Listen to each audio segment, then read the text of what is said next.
বর্ষাকালের সকালে ফুটন্ত বেলি ফুল বকুল ও কদমের শুভেচ্ছা জানিয়ে শুরু করলাম আবারও আজকে সকালের নতুন একটি ভিডিও নিয়ে।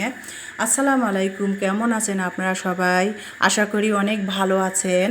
তো সকালে কাপড়গুলো ধুয়েই ফেললাম আগে। কালকে যেহেতু বিছানার বেডশিট সব তুলে রেখে দিয়েছিলাম, ময়লা কাপড় চোপড় তুলে রেখে দিয়েছিলাম, কালকে ধোয়া হয়নি, কালকে রোজা ছিলাম এই জন্যেই। তো আজকে সকাল সকাল কাপড়গুলো ধুলাম, আর সারা রাত বৃষ্টি হয়েছে, আর সকালবেলায় কি সুন্দর রোদ উঠেছে। আর আমার মা বলে বৃষ্টির পর পাইনা রোদ উঠলে অনেক চড়া আর তাপ লাগে। তো সেই আর কি রোদ উঠেছে, আর এত তাপ যে ছাদে দাঁড়ানোই যাচ্ছে না। তো রোদে আমি কাপড়গুলো নেড়ে দিচ্ছি, আর এত পরিমাণ তাপ যে আমি ছাদে দাঁড়াতেই পারতেছি না। মাথার মধ্যে ঘুমটা টেনে নিচ্ছি, তারপরও রোদ লাগতেছে, মনে হয় মুখ পুড়ে যাচ্ছিল।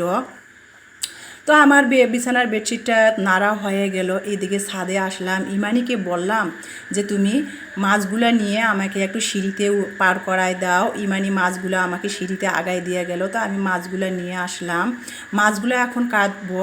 এইটা হলো বাড়িওয়ালা ভাইদের ছাদের রান্নাঘর। বাড়িওয়ালা ভাইরা চুলার রান্না খায়, কাজের লোক রেখে দিয়েছে, ওনারা চুলায় কাজের লোক রান্না করে, ওনাদের দেয়। তো বাড়িওয়ালা ভাইরা চুলায় খড়ি দিয়ে রান্না করে। এই যে এটাই হলো বাড়িওয়ালা ভাইদের ছাদের রান্নাঘর। তো মাছ কাটতে গেলে তো ছাই লাগবেই, আর সেখানে হলো কই মাছ।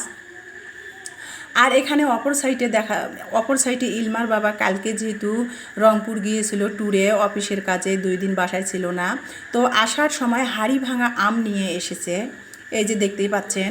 আর এখন যেহেতু গাছে গাছে আম শেষ হয়ে যাচ্ছে, প্রায় আমের সিজন শেষ হয়ে যাচ্ছে, এটা শ্রাবণ মাস প্রায় পড়ে গেছে। তো আম প্রায় শেষ হয়ে গেছে গাছে গেছে। আর এটা হলো হাড়ি ভাঙা আম, হাড়ি ভাঙা আমও শেষ হয়ে গেছে প্রায়। তো এখানে প্রায় ইলমার বাবা 3 কেজি আম নিয়ে এসেছে আসার সময় রংপুর থেকে। তো পথে আম দেখেছিল ভালো আম, সেটা নিয়ে এসেছে। বাজারে এখন আম খুব কমই দেখা যাচ্ছে, এখন আমের সিজন শেষ। আর যে আমগুলো দেখা যাচ্ছে সেগুলো হলো হাড়ি ভাঙা ও আম্রপালি আম। তো ইলমার বাবা ইলমার জন্য হাড়ি ভাঙা আম নিয়ে এসেছে। আর নিয়ে এসেছে এখানে কই মাছ। কই মাছটা যখন ইলমার বাবা কাজের থেকে আসার সময় বাইক নিয়ে গিয়েছিল, যেহেতু আসার সময় বাইক চালিয়ে আসার সময় দেখতেছিল যে ক্ষেতের মধ্যে টিপটিপ করে বৃষ্টি পড়তেছে, আর ক্ষেত বলতে জমির মধ্যে এক মুরব্বি চাচা মাছ ধরতেছিল। তো ইলমার বাবা ওখানে বাইক থামিয়ে দাঁড়িয়ে দেখলো, চাচাকে জিজ্ঞাসা করছিল যে চাচা মাছ বেচবে নাকি। চাচা এক কথায় রাজি হয়ে গেল। এগুলো হলো সব দেশি কই মাছ, চাচাও বিক্রি করার জন্য রাজি হয়ে গেল। তো ইলমার বাবা ইলমার জন্য এই যে দেখতেই পাচ্ছেন দেশি অনেকগুলো কই মাছ নিয়ে আসছে, এখানে 2.5 কেজির মতো কই মাছ। আর কই মাছগুলো দেশি, আর মাছগুলো অনেক বড় বড় সাইজে, মনে হচ্ছে যে হাইব্রিডের না, এগুলো দেশি কই মাছ। আর এই মাছগুলা খুবই সস্তায় পেয়েছে। এই মাছগুলা মাত্র 250 টাকা দিয়ে নিয়ে এসেছে। আর এই মাছগুলা বাজারে কিনতে গেলে, বিশেষ করে দিনাজপুরে বাজারে কিনতে গেলে এই মাছগুলা 350-400 টাকা প্রায় দাম হয়ে যাবে কেজি প্রতি 350-400 টাকা করে কেজি।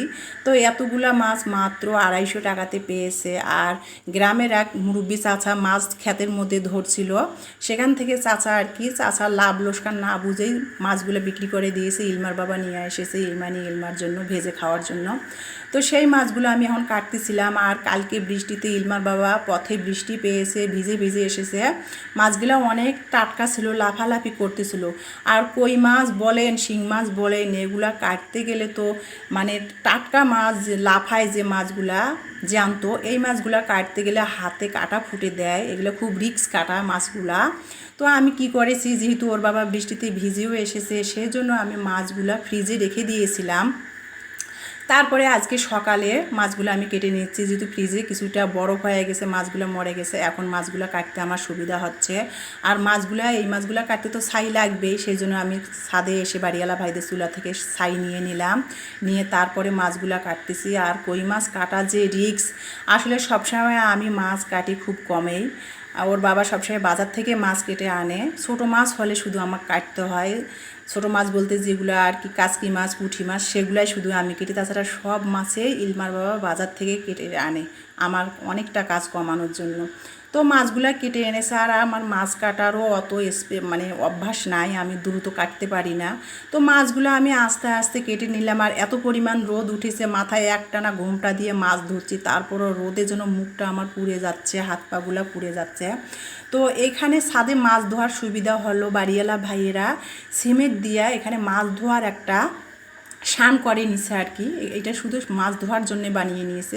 শানটাতে না শ্যাওলা ধরে গেছে বৃষ্টির কারণে। তো আমি এক পাশে বসে বসে আর কি, রোদের তাপ উঠেছে, মাছগুলো একটা একটা করে ঘষে নিচ্ছি। আর কই মাছ ঘষা ধোয়া কাটা এত রিস্ক, মাছগুলা ধুতে খুবই টাইম লাগে। আমি জানি না, এগুলো আমার কাটা ধোয়া অভ্যাস নাই, কই মাছ কীভাবে পরিষ্কার করতে হয় জানি না। তো কষ্ট করে মাছগুলো পরিষ্কার করে তারপরে বাসায় নিয়ে আসলাম, ছাদ থেকে এনে প্যাকেট করলাম মাছগুলো। প্যাকেট করে তারপরে ফ্রিজে রেখে দিলাম। দিয়ে বড় বড় 4-5টা কই মাছ আমি নিয়ে নিলাম, বড় সাইজের। এটা ইলমার বাবা রাতে বাসায় আসবে, সেটা আমি রাতে রান্না করে দিব। আর এখন আমি ইলমার জন্য কয়েকটা কই মাছ ভাজি করব, লবণ হলুদ মরিচ দিয়ে কয়েকটা কই মাছ ভাজি করব। আজকে শুক্রবার, যেহেতু অলরেডি 2টা বেজে গেছে, সবাই নামাজ পড়ে বাসায় এসে গেছে। ইমানিকে বললাম তুমি গোসল করো, ফ্রেশ হও, শুক্রবারের নামাজ আদায় করো, তোমরা মাছ ভেজে দিচ্ছি, তোমরা ভাত খাও, আর আমি গোসল করে নেই। আমি মাছ যেহেতু কাটিছি, আমার গায়ে অনেক ময়লা, আমি গোসল করে নামাজ আদায় করে পরে আমি ভাত খাবো। তো ওদের জন্য কয়েকটা মাছ ভেজে দিচ্ছি। ইমানিকে বললাম তুমি একটু কষ্ট করে পারলে মাছটা ভেজে ভাত খেয়ে নাও তোমরা 2 বোন। তো ইমানিকে আমি লাগাই দিয়ে আমি চলে গেলাম। ইমানি এই যে মাছটা অলরেডি ভেজেও সুন্দর করে নিয়েছে, দেখতেই পাচ্ছেন। মাছটা সুন্দর করে ভেজে ওরা এখন 2 বোন ভাত খাবে। আর আমি গোসল করতে যাব, আজকে নামাজের রক্ত চলে যাচ্ছে আমার। তো ভিডিওটা ভালো লাগলে সবাইকে ধন্যবাদ। আল্লাহ হাফেজ।